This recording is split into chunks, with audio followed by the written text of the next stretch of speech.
Um, Mark has a spot of melanoma on his back, so he's going to have, he had the first surgery, he's going to have a second one this coming Friday.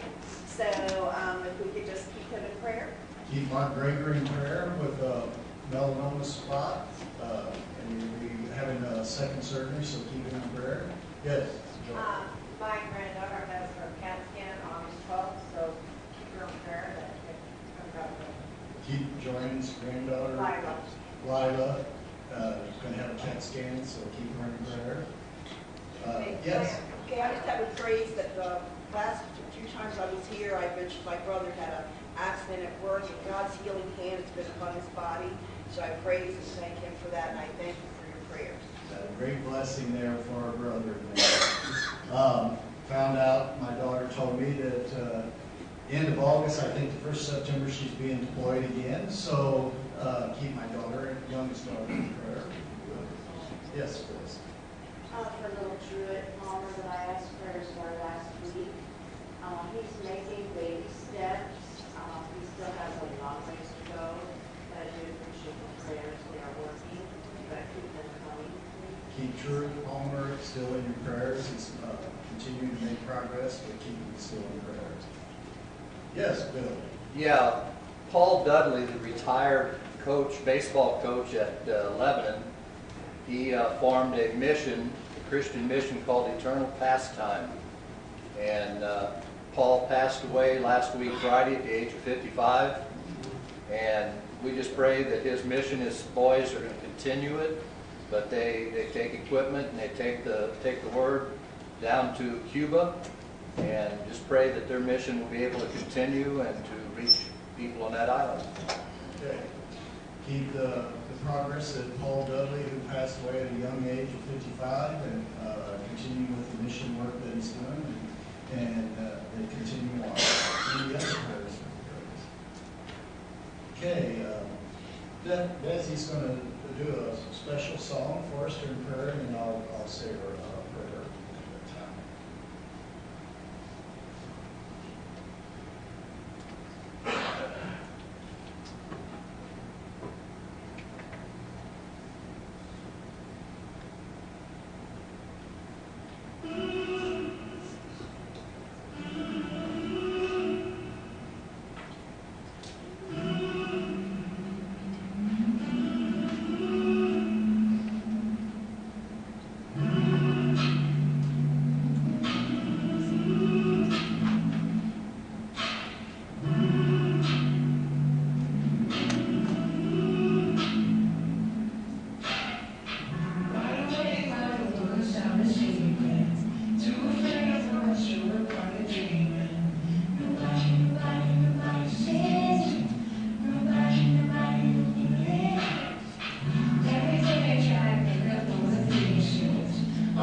during our lives. Father, we put you first, and everything that we have is because of you. Father, we ask that you be with the ones that lifted up the prayers. Father, there's many. We know whether it's verbal or silent. We know that you'll answer each and every one. And Father, we truly love you and look for guidance and direction. Father, we thank you for the many praises we have, everything that we have, see, do, smell, touch, hear, all the things that we have that's to us is because of you. Be with us, Father. Be with Nick as he leads us in the message today, that we may see you in each and every one of us as we lead this church. Be with us, Father. In Jesus' name we pray. Amen. All right, our kiddos will head on downstairs at this time. And we have a high school class in the back as well. So our kiddos will head on downstairs. And everybody else, you can go ahead and open up to Genesis chapter 28. Genesis chapter 28.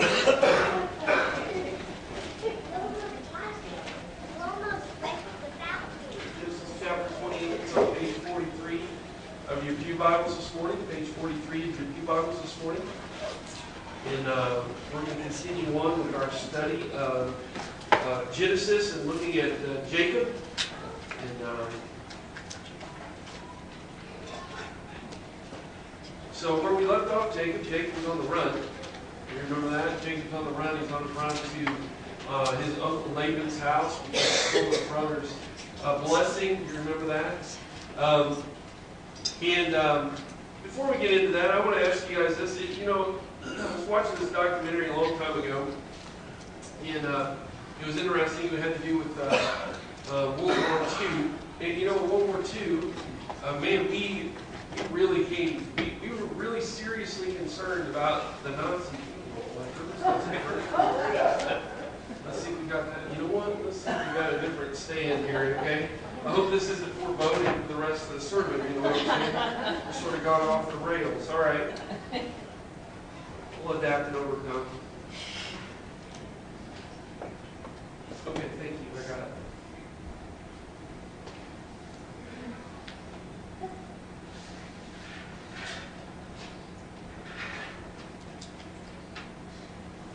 All right, let's start over. And do you mind muting the computer? We got a buzz back there. Oh, sorry. Thank you. Better? Much better. All right. Is everybody calm down now? Are you ready to go? All right. So, back in World War II, we were really concerned and had legitimate reason to be concerned about the Nazis invading on the eastern coast of the United States. As a matter of fact, there were some U-boat attacks there on the eastern seaboard.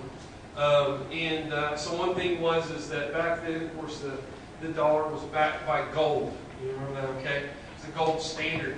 Well, one of the things was on that time they had the United States' gold. It was spread out between different banks, or actual banks, up and down the eastern seaboard, especially in the northeast.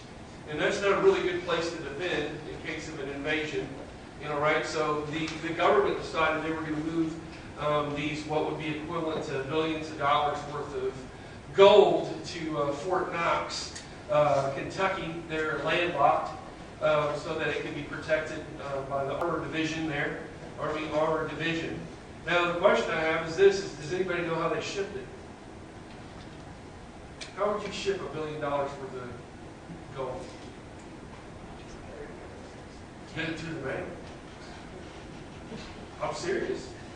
You go back through there, what they did is they did it through the mail. They did it on regular mail trains, and they'd only have a few extra guards. They just did a few extra guards on there. The thinking was that nobody would suspect that there'd be something that valuable on such a common service.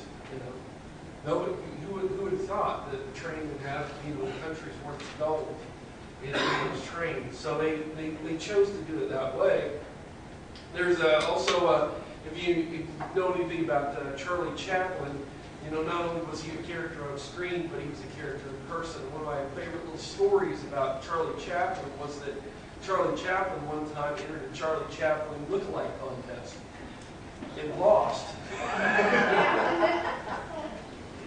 But you can imagine, you can understand why he lost in some way or another. I mean, one reason the guy would lose is because nobody expects Charlie Chaplin to actually show up at a Charlie Chaplin look-alike contest. You don't expect that guy, that famous person, to be in that around among common people. You don't expect the gold of a country, something that valuable to be in a common service like a postal service. You don't expect Charlie Chaplin to be among such common people. Now, one thing we used to do, me and my wife, but we haven't done it in a long time, and I'm not sure it's a big thing anymore now that we have GPS on our phones. But we used to have one of those, GPSs that, remember, it was a device that's all it did was a GPS. It wasn't, like a computer in your hand that called people and texted and played games and gave you navigation. Anyway, well, we had one of these handheld things. Has anybody here heard of geocaching? Geocaching. We used to geocache. What geocaching is this really kind of a goofy thing. You go and you take like an ammo can or something else, and you fill it full of items that are neat to you, and then you go and you put a GPS coordinate on it and hide it. And other people get online, they find that GPS coordinate, and you go around and you find these geocaches, and you leave something and take something in the deal. But what we loved about it was there was this secret stuff that was going on right here in just common places. I mean, one of my favorites was there was one in Knoxville where it was a Walmart, and the lights in the middle of the parking lot, looking at GPS and stuff, and we came around this one in a parking lot where it's got a little shield at the base there, and if you lifted up the shield and pulled on the little box there was your little geocache. Now, the best part about that is it had a piece of fishing line tied to a fake spider, so that was Emily's favorite. But my point is that when we look around, there's all there's all kinds of times that we find valuable things among common. We find valuable places where we wouldn't think so. And that's where we find Jacob this morning. Jacob, he's on the run here in chapter 28. He got this blessing from his dad. He stole this blessing that said he was going to be really prosperous, and then he was going to rule over his brother. That was part of the blessing that he got. But because of the way he took that blessing, because he stole that blessing from his brother, he's neither right now. He's not prosperous. He's on the road with a whole bunch of zilch going to his uncle. And he's certainly not ruling over his brother. He's running for his life from his brother. It's one of these things we need to see about Jacob as we go through this. We remember Jacob. His name means the graft at one's heel. He's the struggling guy, the one who's struggling to be first. But make no mistake as you go through the story of Jacob, it's not his effort that puts him first. Never his effort that puts him first. Matter of fact, all the plans he has does the exact opposite of what he wants. He steals his blessing, but he doesn't get the benefit from any part of the blessing. But there's somebody else who's out to bless him.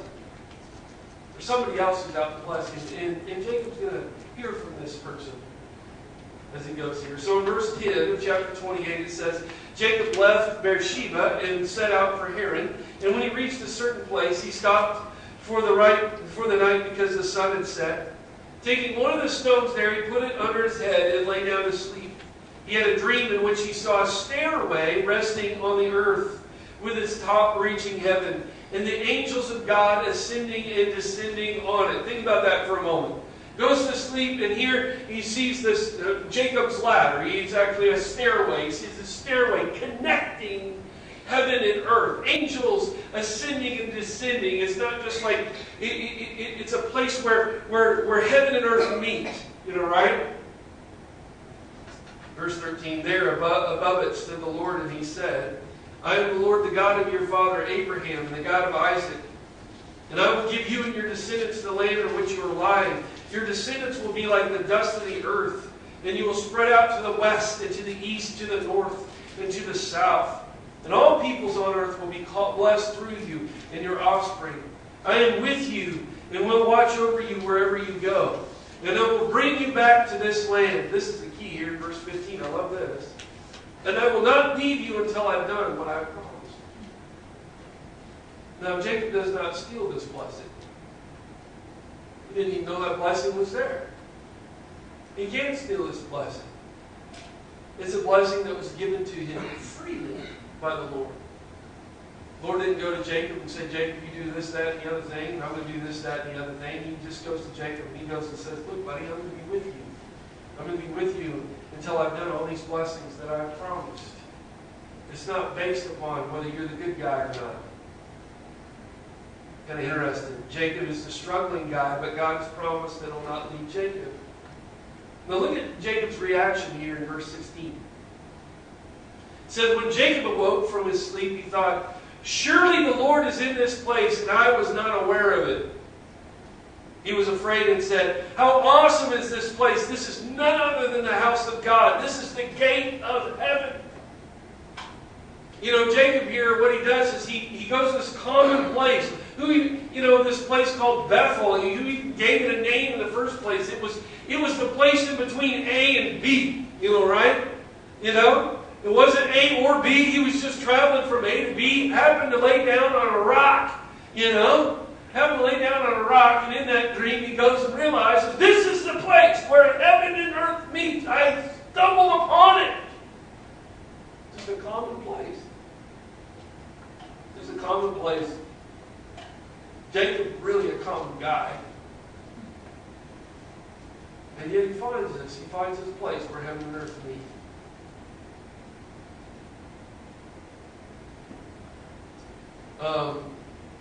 Verse 18, let's see what Jacob's reaction is in this. I love this. Early the next morning, Jacob took the stone he had placed under his head and set it up as a pillar and poured oil on top of it. And he called that place Bethel, though the city used to be called Luz. He said, then Jacob made a vow saying, I love this. This is so Jacob, man, Jacob's the struggling guy. He's the guy who grasps at the heel. He's the one who goes and he's going to struggle with his neighbor in order to be first. That's what he's got to do. He doesn't understand a blessing. He doesn't understand what it means for God to just show up and say, I'm going to be with you. No, instead, here's what he does. He makes a bargain. Look at this in verse 20. He says, then Jacob made a vow saying, if God will be with me and will watch over me on this journey I'm taking, and will give me food to eat and clothes to wear, so that I return safely to my father's household, then the Lord will be my God. And this stone that I have set up as a pillar will be God's house, and all that you give me, I will give you a tenth. You like that? He goes to God and says, wow, look at this place. It's a place where heaven and earth meet, and God said he was going to be with me. And my reaction is to go and say, well, God, if you do this, and this for me, well, then I'll give you a tenth. Besides, he's going to bargain with God. Now, guys, I want you to see this through the Jacob story. Okay? God is going to honor these things as we go through this, He's going to, spoiler alert, he's going to watch over his journey. He will provide food and clothes. As a matter of fact, he does it in abundance. In that whole bit, remember when he says, so that I return safely to my father's household. Remember, he's on the run from his brother, who last he checked was out to murder him. And God's going to honor all these things. But Jacob's wrong in this situation. It's not that God's going to honor all these things because Jacob says, you do this and you'll be my God and I'll give you a tenth. Remember, Jacob's not the protagonist in this story. Jacob's the guy who's struggling. He's struggling to figure out what it means to follow God. The one who's the protagonist in this story is God. The one who's the protagonist is the God who's willing to go to a guy like Jacob in the middle of the night and say, hey, I'm going to be with you. The guy who's the protagonist is the one who goes, and though he doesn't owe Jacob anything, although a contract is never going to work between him and Jacob, that he's going to bless Jacob anyway. Why? Because the God we worship is full of grace. That's why. The story of Jacob is not the story of a man who figures out the key to getting God's blessing. He's a man who struggles with the concept of grace because, God, frankly, it is in such short supply in the world. where else would you go to find grace? You know, Jacob goes with Esau and he struggles with his brother murdering over a blessing, and a dad who would refuse to give him a blessing, a mom who knows nothing about going and stealing a blessing. Jacob struggles so much through life, and so the idea of going up against a God who just loves him and is out for his good. He's not there yet. I hope we are. So, Jacob's the struggling guy. These are some things that you need to pick up on, okay? Remember, we're going to come to our climax of this series. We're going to jump ahead in Jacob's story next week, and we're going to look at some more in Jacob's story next week. But we got to pick up these pieces as we go along before we really see the climax to Jacob's story. And these are the pieces that I want you to pick up as we go along and keep them for each week. One, you got to pick up Jacob's name. You remember we talked that first week. You're introduced as the guy's born. His name means to grasp at one's heel. You're introduced to him as pulling at his brother, trying to be first, but still not able to do it on his own strength. That's how he's introduced. You know, we're introduced as Jacob as the guy who he has everything wrong. Not everything, but he's got a lot of stuff wrong. But the one thing he seems to be able to figure out, what's worth stealing.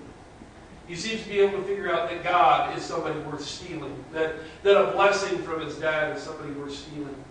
We pick up the piece about the blessings. That his dad gave him a blessing and said, hey, I'm going to make you prosperous and you're going to rule over your brothers. And at the same time, we're seeing whether that's actually happening or not. And right now, the answer is no, it's not happening yet. Yet being the key word.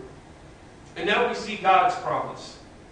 We see God's promises that he had here. Let's go ahead and read those promises again. And I want you to remember them as we go forward. He goes and he says, verse 13, I am the Lord your God, Lord the God of your father Abraham and the God of Isaac. I will give you and your descendants the land in which you are blind.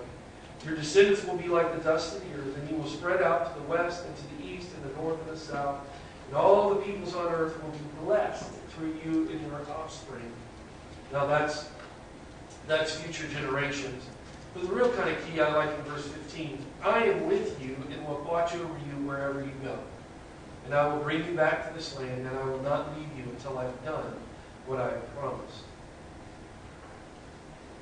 Okay, quickly, I want us to shift gears a little bit, and I want us to jump over the Gospel of John. I'm just going to look at the first chapter there in the Gospel of John. We took a look at the Gospel of John last week. First chapter as well. We kind of go parallel here in Genesis. And in John, what I want you to look at is verse 43 of chapter 1.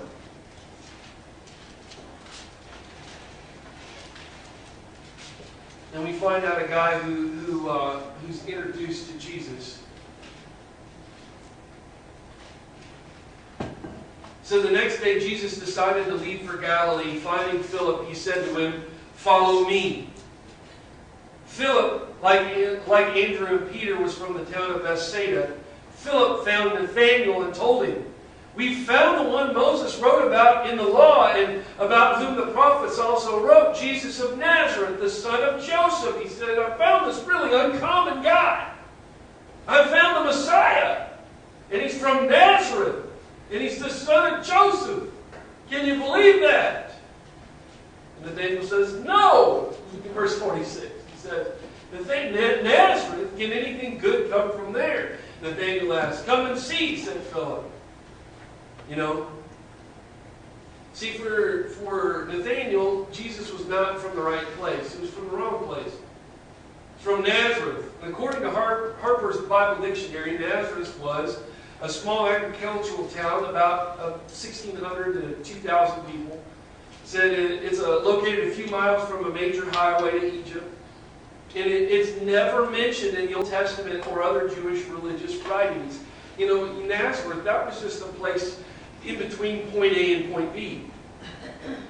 It was just a stopover. You know, how can the Son of God, the Messiah, be coming from a little town like Nazareth? A little place in nowhere. Unlikely place. The place like Nazareth should matter was beyond Nathanael. It was too common of a place for Nathanael. Let's read on verse 47. When Jesus saw Nathanael approaching, he said to him, "Here is a true Israelite in whom there is nothing false." "How do you know me?" Nathanael asked. Jesus answered, "I saw you while you were under the fig tree before Philip called you." Then Nathanael declared, "Rabbi, you are the Son of God. You are the King of Israel." I don't know what he was doing underneath the fig tree. But the thing was this, is that Jesus saw him in his common place, in Nathanael's common place. And that meant something to him. Now look at verse 50. Here, this ties it together. Maybe you can see why we pulled this together from the passage here in Genesis. In verse 50 it says, Jesus said, "You believe because I told you I saw you under the fig tree. You shall see greater things than that." He then added, "I tell you the truth, you shall see the heaven open and the angels of God ascending and descending on the Son of Man." Doesn't that sound like something you just read? Doesn't that sound like something you just read?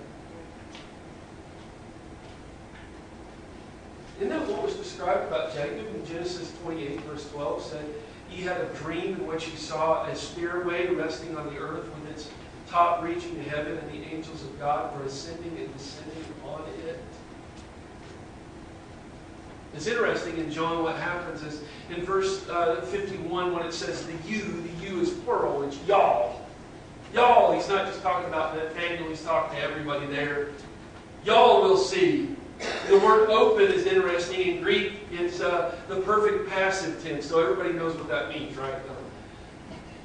What that means, I'm not a great Greek scholar, but what that means is that gives the idea that heaven opens and stays open. The word there. So he says, y'all are going to see heaven open and stay open, and the angels ascending and descending on the Son of Man. See, folks, Jesus Christ is where heaven and earth meet. You understand that? Jesus Christ is where heaven and earth meet, where Jacob woke up and said, "Man, I didn't know God was in this place. Man, this is someplace special out here in the middle of nowhere in this common place." You know, the rock Jacob laid his head on, he didn't know God was in that place. And that's a common place like church should matter as beyond most people. But a common place like church should matter as beyond most people. The idea that heaven and earth meet here in Jesus Christ. Let me read you this little snippet here from, this is a book by C.S. Lewis. Yeah, I highly recommend you to read it. It's called Screw Tape Letters. It's called the Screw Tape Letters. What it is C.S. Lewis writes as if he is one demon coaching another demon on how to tempt people. And in that writing, it kind of talks about the way that we see things falsely, the way that it's an encouraging piece, actually. It sounds strange, and it is a little bit of a strange book. But anyway, this is what he says in here. This is what Screw Tape is saying to the lower demon woman when he says, "One of our greatest allies at present is the church itself. Now, do not misunderstand me. I do not mean the church as we see her, spread out through all time and space and rooted in eternity, terrible as an army with banners. That, I confess, is a spectacle which makes our boldest tempters uneasy. But fortunately, it's quite invisible to those, to these humans. Instead, when he gets to his pew," he's talking about the one they're tempting, he said, "when he gets to his pew and looks around him, he sees just that selection of his neighbors whom he had hitherto avoided. You want to lean pretty heavily on those neighbors, make his mind flit to and fro between an expression like the body of Christ and the actual faces in the next pew. It matters very little, of course, what kind of people that next pew really contains. You may know one of them to be a great warrior on the enemy's side. No matter, your patient, thanks to our Father below, is a fool. Provided that any of those neighbors sings out of tune, or have boots that squeak, or double chins, or odd clothes, the patient will quite easily believe that their religion must therefore be somehow ridiculous. Never let it come to surface. Never let him ask what he expected them to look like. It says, I've been writing hitherto on the assumption that the people in the next pew afford no rational ground for disappointment. Of course, if they do. If the patient knows that the woman with the absurd hat is a fanatical bridge player, or the man with squeaky boots a miser and an extortioner, then your task is so much the easier. All you then have to do is to keep out of his mind the question, if I, being what I am, can consider what I am in some sense a Christian, why should the different vices in those people in the next pew prove that their religion is more hypocrisy and contention?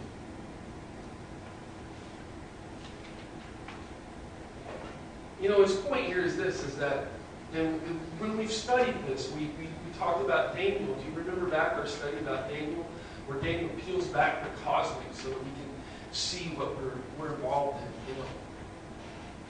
And the crazy thing is this, is that the folks that you are next to right now, the folks that you bless and the folks that you snub, that these folks are eternal beings. They're eternal beings. One way or another, they're eternal beings. That the relationships that you make here at Owensville Christian Church are the relationships that last not just a lifetime, but an eternity. That we ought to get along. That this place, as common as it may seem, is the place where heaven and earth meets, because it's the place where you can find Jesus. Don't let the common things fool you. Jacob walked along and he put his head on a rock, and he thought it was just a spot between point A and point B. And what he found out was that was the place where heaven and earth met. Nathaniel, man, he heard about this Jesus fella, and he knew that Nazareth was just a no-name town. But he found out that this person, this Jesus, who was among common people in a common place, that this Jesus was the very place where heaven meets. And make no mistake, that in this wonderful but common town of Owensville, in this church among common folk, you can find where heaven and earth meet. So what's the application? Well, what did Philip say? Did you see what Philip said? What was his appeal to his brother when he's going in, and he goes and he's trying to get Nathaniel to come and see Jesus? What was his appeal? Did you see what he said? He says to him, he comes and says, come and see. Nathaniel had built up all these reasons why going and seeing Jesus, why this Jesus character made no big difference. But Philip knew better. And all he knew was this. He knew that there wasn't any arguments that were going to pull Nathaniel over to the side. Instead, he just says, come and see. Won't you do that? Owensville Christian Church means something to you. Jesus Christ is your Lord and Savior. If you found this place to be where heaven and earth meet, why in the world would you tell me? I pray Stephen's going to come forward and we're going to send an invitation. The invitation is to do something that in the grand scheme of things is very common. It's very common. We have some common tap water in a common baptistry up here. In a common town called Owensville. And today's a common Sunday. But today is a Sunday. We're on this common place. You can meet the uncommon. You can meet Jesus Christ. Today, on this place, in that baptistry, you can find where heaven and earth meet. Won't you come forward and sing? Won't you stand together and sing? Won't you repent, confess Jesus as your Lord and Savior, and be baptized for the remission of sins and the gift of the Holy Spirit? Come forward as we sing.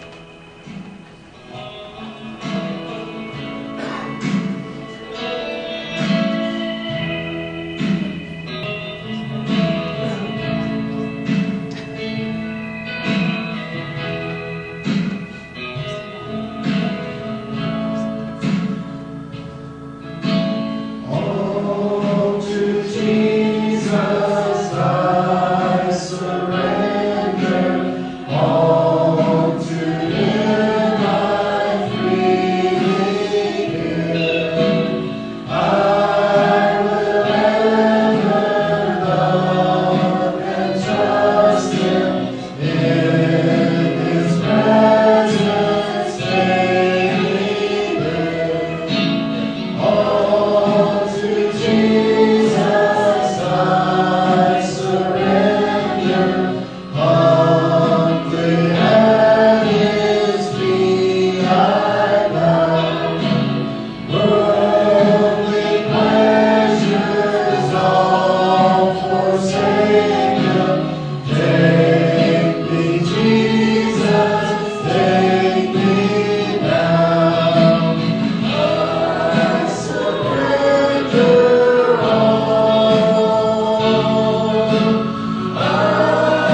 And you won my heart. She's won my heart. Now I can trade these ashes in for beauty. And wear forgiveness like a crown. Coming to kiss the feet of mercy. I lay every burden down at the foot of the cross. I trade these ashes in for beauty. And wear forgiveness like a crown. Coming to kiss the feet of mercy. I lay every burden down at the foot of the cross.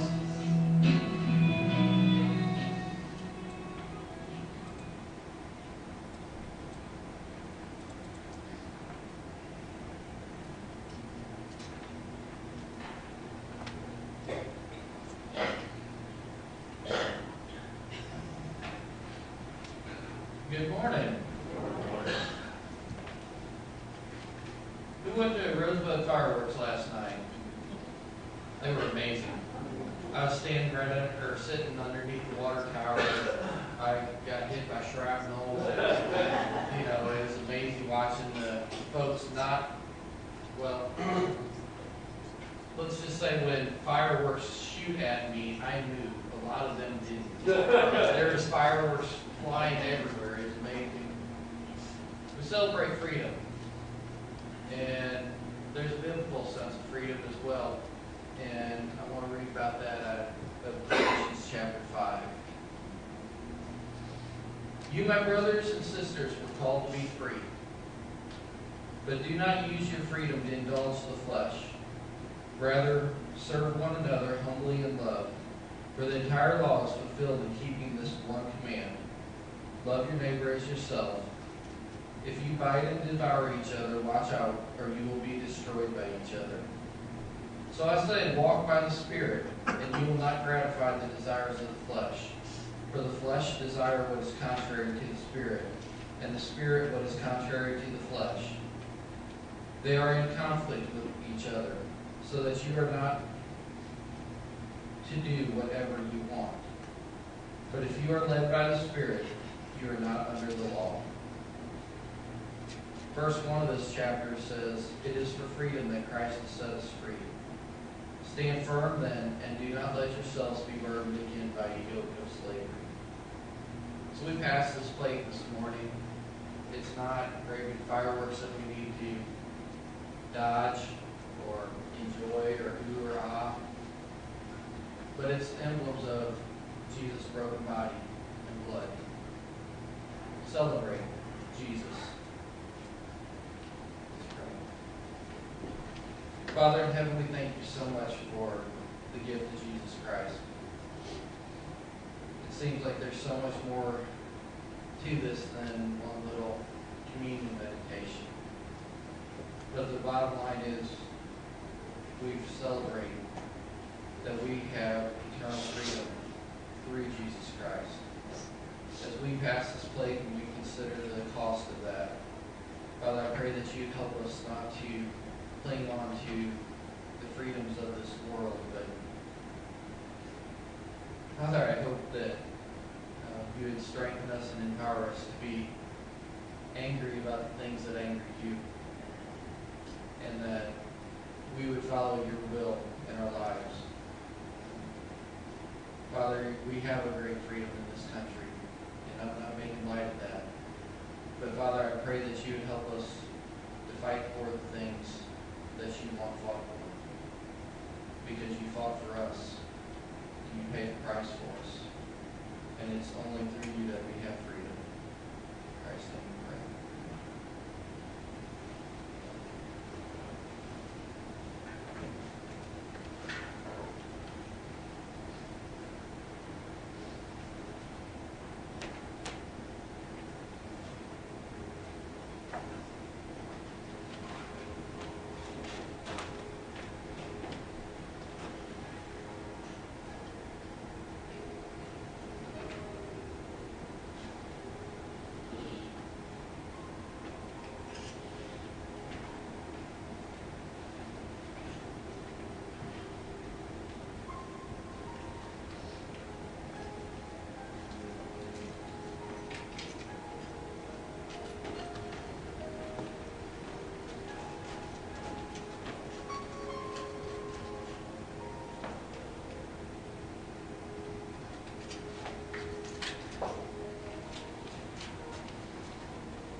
Heaven, we thank you for the many earthly blessings that you've entrusted us with.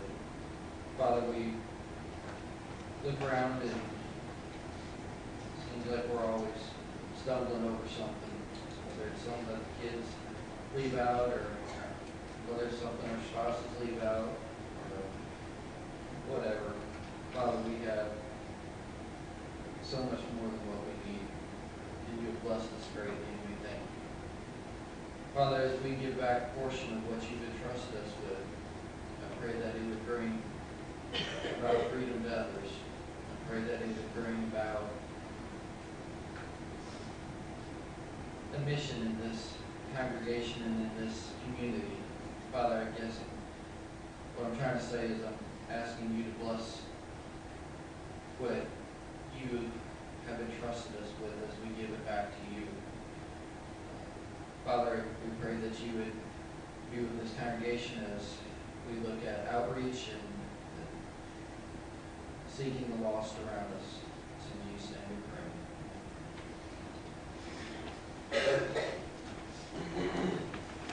pray. All right.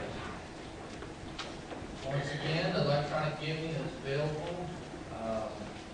It's linked to the website at OCC for you or the mobile apps, etc. in the bulletin. All right, July 14th is Christian Day at the Cardinals game. Contact John Gasca, and they were talking about taking the bus, and so you can probably pull up. It was John Gasca. Summer camp at High Hill Christian Camp. Information at highhillcamp.org. Contact Brenda Greger. Big prayer. AMP is getting ready to go to CIY in is it Nashville? No. Somewhere in Tennessee. Chattanooga, Tennessee.